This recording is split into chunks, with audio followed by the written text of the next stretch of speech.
Hey everyone, Austin here again with another Let's Play video. Today it's going to be a Japanese exclusive import for the Game Boy called Kid Niki. Now Kid Niki was originally an arcade game in the mid-80s and then it was ported to the 8-bit Nintendo or Nintendo Entertainment System.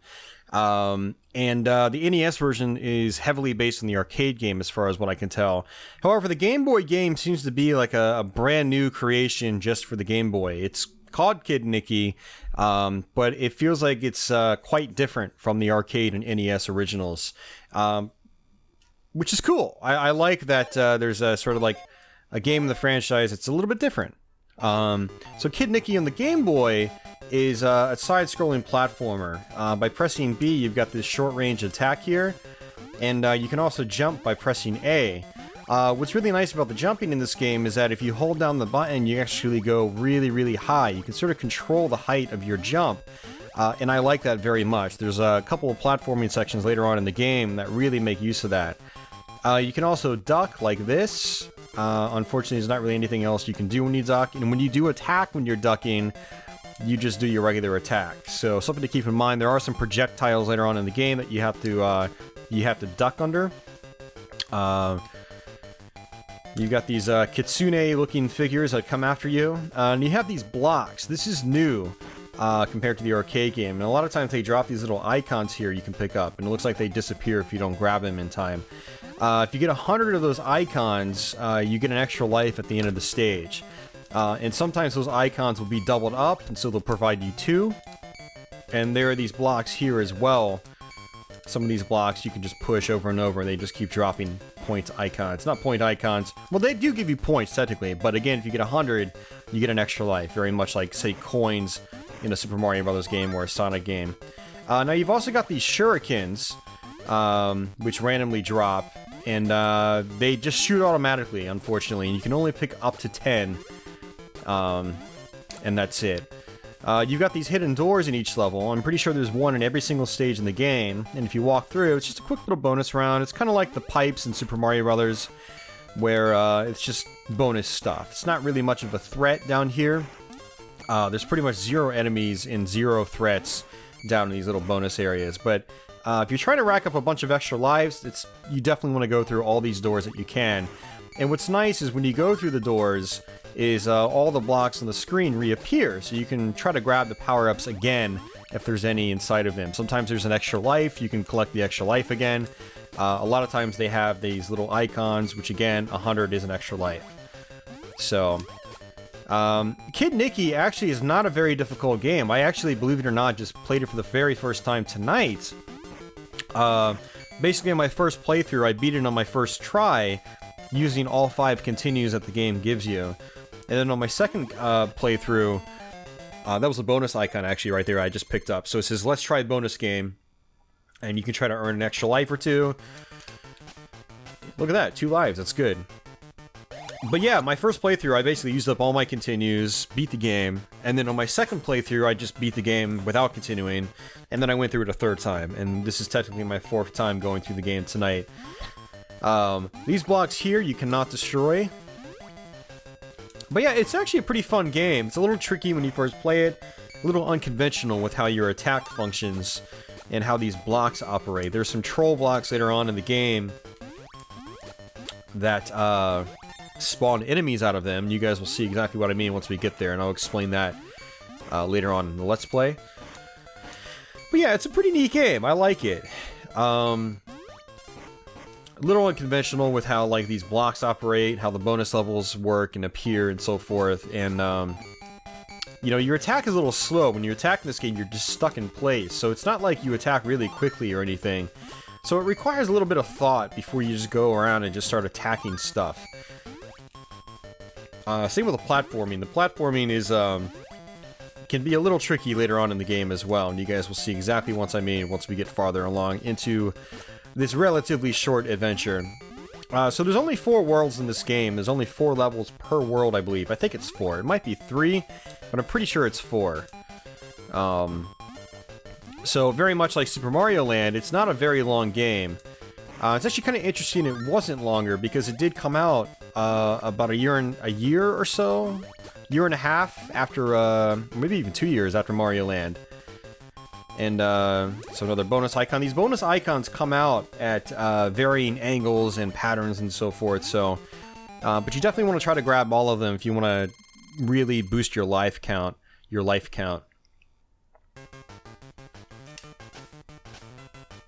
Unfortunately, we just got one little icon.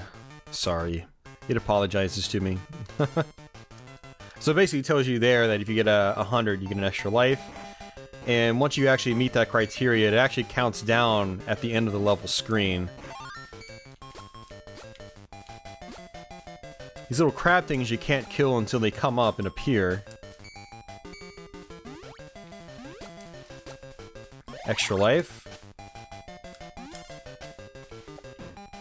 So as you can see, a lot of these enemies actually come out relatively quickly. So I really recommend taking this game pretty slow.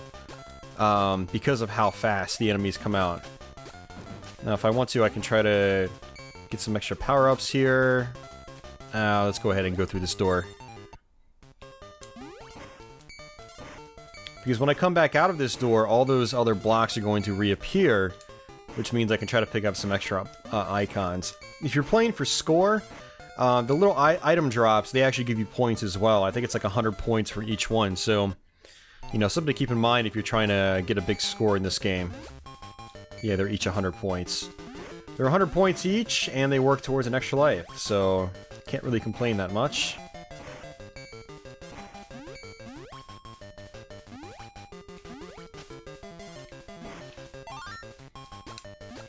Unfortunately, I noticed that they give you the shurikens really at times where you don't need them. And the only shame about that is that you can only stash 10 at a time. You're not able to stash more than 10, which is kind of a weird design choice if you ask me. But also, like, you know, there's no way to not use them. Like, you can't hold down an attack and not use your shurikens. It doesn't work like that, unfortunately. You can't hold up and not use them. You just use them until they're gone. So this is our first boss fight right here. It's very easy. You can kind of just smash him right in place just like that and take him out. He just does this like little bouncing pattern across the screen. He doesn't throw any projectiles or anything.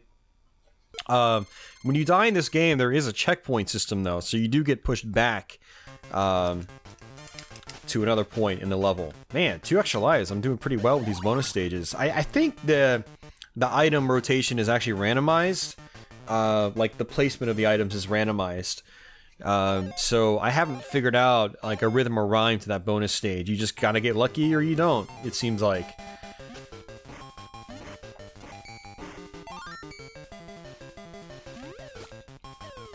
So this is where you have to start taking things a little bit slow. I was actually really risky by just moving ahead like that really quickly. Because there's a lot of like enemies in the air, there's the birds that drop projectiles down to the ground. And again, everything in this game actually kills you in one hit. So let's just try to take things relatively slow.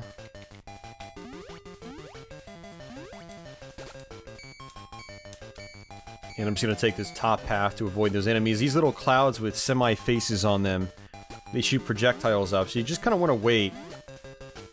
Wait until they do their thing.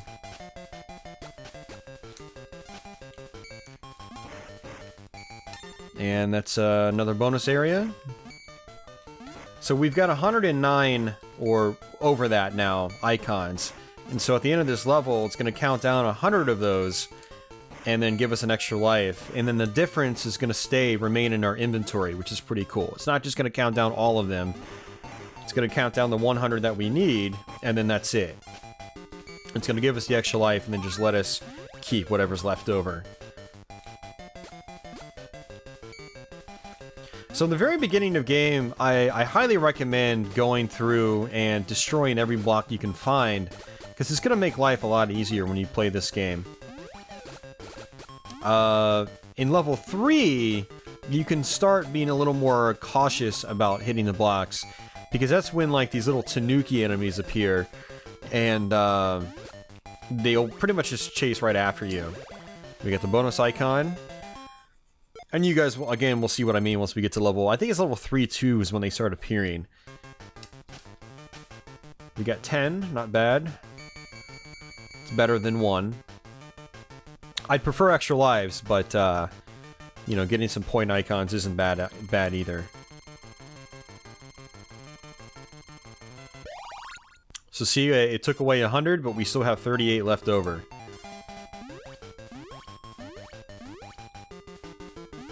And we're gonna go ahead and just take the top path here. Ooh, that was close.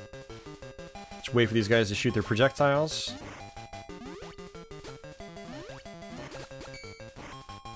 Extra life. Bonus room. Now on this cloud level, there's actually some parts where you can fall through the clouds. And I don't think any of those parts have come up yet, but you'll see those in just a few moments, most likely. So those ladders in the bonus stages, you literally just hold up like a Mega Man game to go up them. And you can latch onto the ladder, you know, part way through. You don't have to just get up from the ladder from the bottom. Or get up onto the ladder from the bottom. So this is invincibility right here. You can really just run through the enemies and just take them out.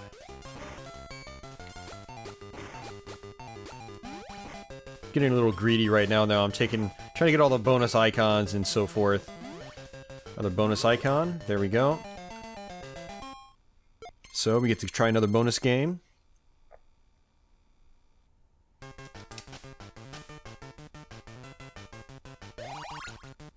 So yeah, this is actually a pretty cool game. I like it quite a bit now. I wasn't really sure what I thought of it at first, but now that I know how to play the game, I kind of dig it. It's an interesting little platformer. It fits alongside the Super Mario Brothers games, like Mario Land, which we just recently did a Let's Play on. And it's fun. I approve of this game. It takes a little getting used to, but once you get used to it, it's pretty solid. See, this is where we start falling through clouds, which can actually lead you to your death, which is not good.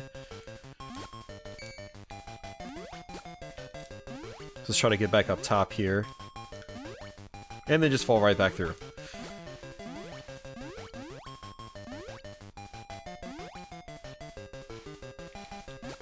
Alright, so this part's a little tricky as well. You want to take your time. Because you've got a bird guy that's going to come up here. Right. Oh, no, wrong section. I was thinking of a different section. Whoops. Okay, bonus room. So we're almost at another extra life from all the bonus icons. So if you play your cards right, you can actually come out with a lot of extra lives in this game. Alright, let's just go ahead and take advantage of this invincibility.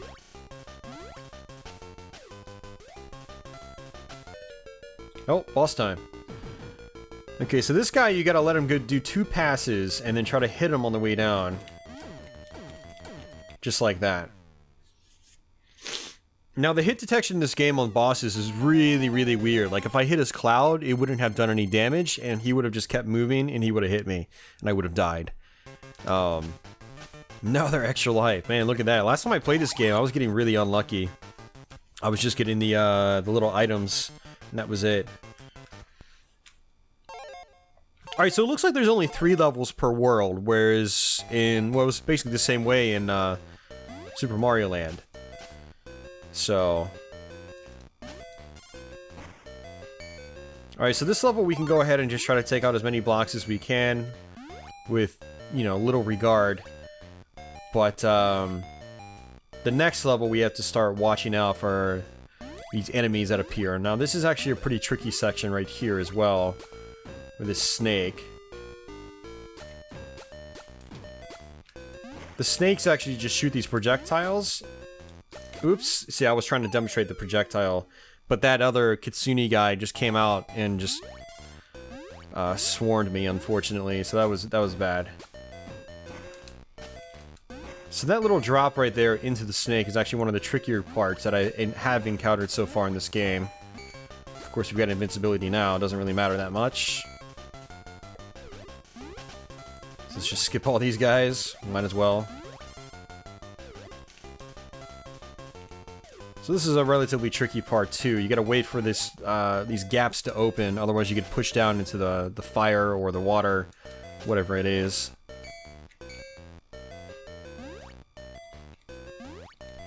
Alright. Another bonus area. Bonus game, as they call it. 1 up. Doing pretty well with extra lives, so we're gonna get another extra life as well.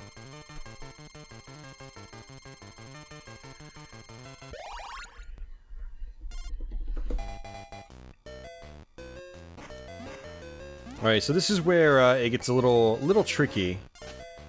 I believe it's 3-2 where it starts happening. So there we go. The Tanuki has appeared, and there's a lot of these guys now. So you have to be really careful about the blocks you push open. So sometimes I just literally stop attacking the blocks now, because especially right now where I've got a ton of extra lives. These platforms too, you have to jump before they turn, otherwise you get pushed down and you'll die. And let's try to do the top one here. It's a little tough to do this. There we go. There's some power-ups basically and just one Tanuki, but all these are Tanuki guys. And this guy you can actually kill if you time it just right. Just like that. The hitbox is just big enough to take him out. Without actually, well, never mind. Alright, so this is a little tricky too. These little things up top, those are actually spikes that can kill you. So this is where you need to use your, you know, lighter jumps if you can. Now the Tanuki guys that come out, you can't kill them right away. They have a couple of frames of invincibility. So you have to watch out for that. Another bonus room.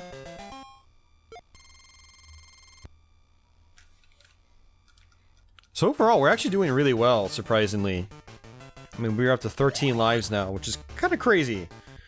And I believe this is our final level. I mean, not final level. It's final level for this area. Sorry. We still have one more world to go through.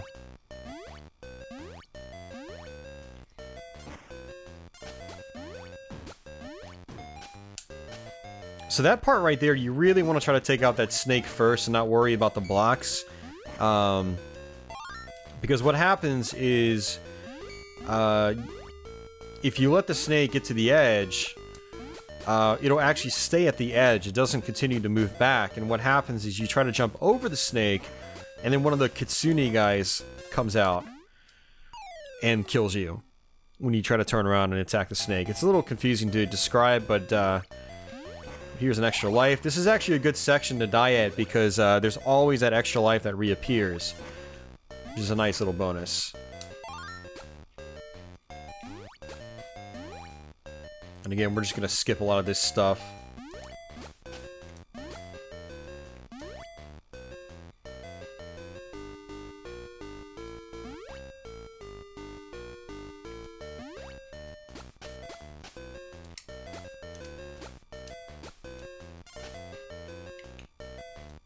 And here's our next boss. This guy basically throws these enemies out.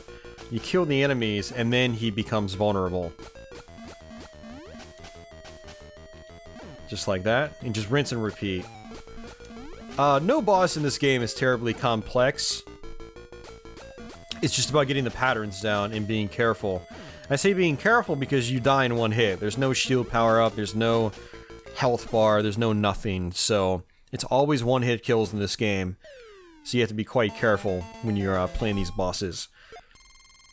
Otherwise, you risk getting frustrated because you gotta do the same section over and over again because you keep dying.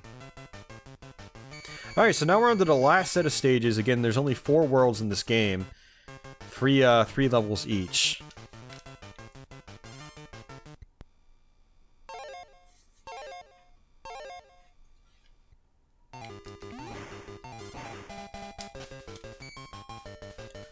And I'm just going to try to skip most of the blocks, honestly. I don't really want to deal with these Tanuki guys. And sometimes you can just jump over the blocks completely, which is nice. Platform's a little bit thinner now, which makes it a little bit harder to deal with. But your character's actually pretty large in this game. You know, he takes up almost the entire block, so... And you can also, just like a Castlevania or Mega Man game, literally just sit mostly off the block, which is nice. So, you know, platforming in this isn't really that difficult, fortunately.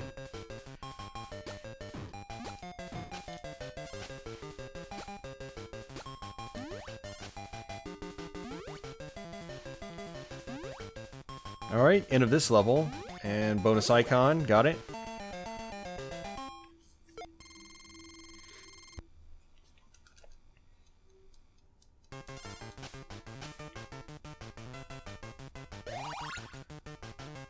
Alright, level 4-2. Alright, so these guys that are introduced now, they throw these little grenade type attacks out. And you can literally just run underneath them. In this part, I'm just going to keep running like this. And try to skip a lot of this stuff. You can see there's a lot of enemies now. Ooh, that was bad. I was dumb. I meant to jump and attack, not just stand and attack, but if you just stand and attack in this game, you get kind of screwed because you can't move when you're attacking. Looks like you can attack really quickly back and forth though. That's kind of cool. I didn't know that.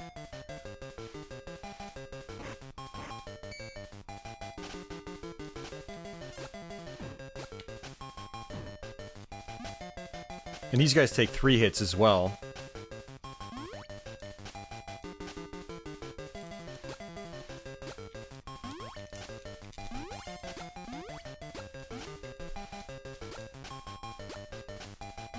This is a game where you really want to just take your time if you can. Just sort of like analyze the situation, because towards the end of the game, there's a lot of enemies to deal with. And these freaking Tanuki guys, man, they're such a pain. Ooh, see, that's why you need to stay up in the air when those things rotate. You get dropped down to the bottom just like that.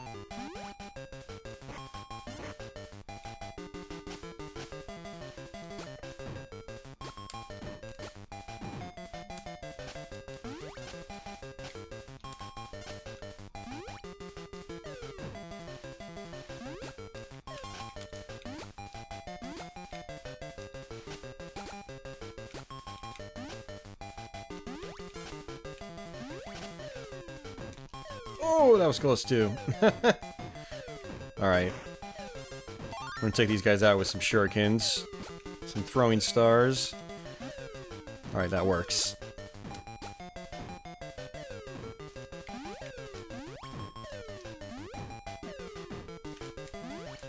So I'm basically trying to get on this platform to collect this right here. There we go. Standing on that top platform makes it a lot easier to grab that bonus icon on the way down. Which, I mean, 12 lives in the bank, I don't really need it, but, you know, it's something I like to do. I like to collect it. Alright, so final level in the game. Now this one, I prefer to take the top path from what I've experimented with. It just seems to be a lot easier. You can see there's a bunch of snakes on the bottom floor. And as long as you get these platforms right, you should be fine.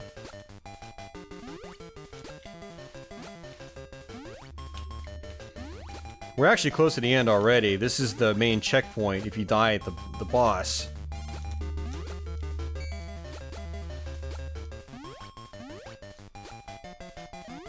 Just jump over these, don't even worry about them. Definitely take out the grenade guys, because they can be a threat for sure. And this is the final boss right here. So kill this Tanuki guy, just jump down here. So this guy throws out projectiles, sort of. And you need to hit him as he goes across the screen just like that. You have to hit him in the head. If you hit him in the body, you don't do any damage. So now I have to do this whole section over again. It's not a huge section, fortunately. And no real section in this game is very large, to be honest with you. So, you know, dying at the boss isn't really a big deal, but, you know, they do send you back. You have to be aware aware of that. Oh, let's just wait. Good timing there. I thought I might have jumped a little too early. Might have run into his projectile. Oh, you see, that's the wonky hit detection, man. Sometimes it just doesn't register. It's weird. I still haven't figured that out, and as you can see, you can actually tear through your lives pretty quickly in this game. So that's why I really wasn't complaining about having 12 lives or anything like that. I was just like, yeah, we might actually need them.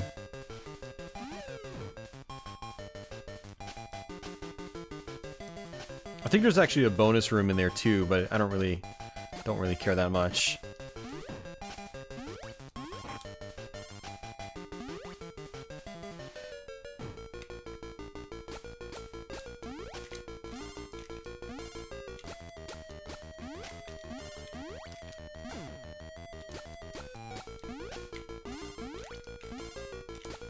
Yeah, the hit detection is super weird, man. Like, you can see it's clearly hitting. And the times it hits, you're like, why did that hit, but the other one didn't? It doesn't really make a whole lot of sense. I think you might have to just time it right to where the first hit, like the second it's out, that's when you have to connect with the enemy. If you just use it like this and just like sort of move it into the enemy, it doesn't work. As far as bosses are concerned. It works on regular enemies, but it apparently doesn't work on bosses, so...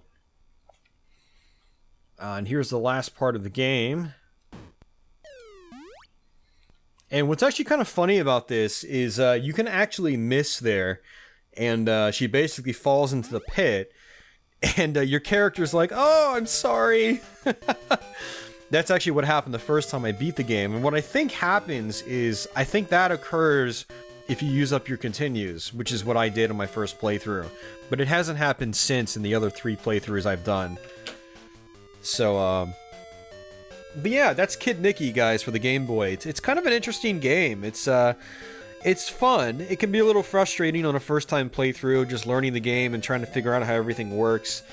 But once you figure it all out, it's actually a pretty fun Game Boy game, and I do recommend trying it out. As far as the Game Boy is concerned, it's a Japanese exclusive, but as you know, Game Boy games are region-free, and so you can fire it up in an emulator or a flash card or something like that. I have a GB Boy Color system, which is like a Chinese knockoff Game Boy Color with 100 games built in, and it's got Kid Niki on it, which is actually how I found out about the game.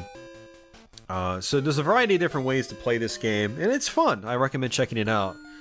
So, but that's pretty much it, guys. I'm going to go ahead and wrap up the video here. I hope you guys enjoyed this playthrough. Relatively short playthrough, all things considered. Would have been even shorter if I didn't die. But, yeah, I hope you guys enjoyed this video. I'll be back with another Let's Play sometime soon. For those of you guys new to my channel, please consider subscribing. I've got a ton of Let's Plays on here, as well as many more to come, as well as other types of videos. For all those already subbed, thanks as usual. Hope you guys continue to enjoy these videos, and I'll see you guys soon. So, until then, take it easy.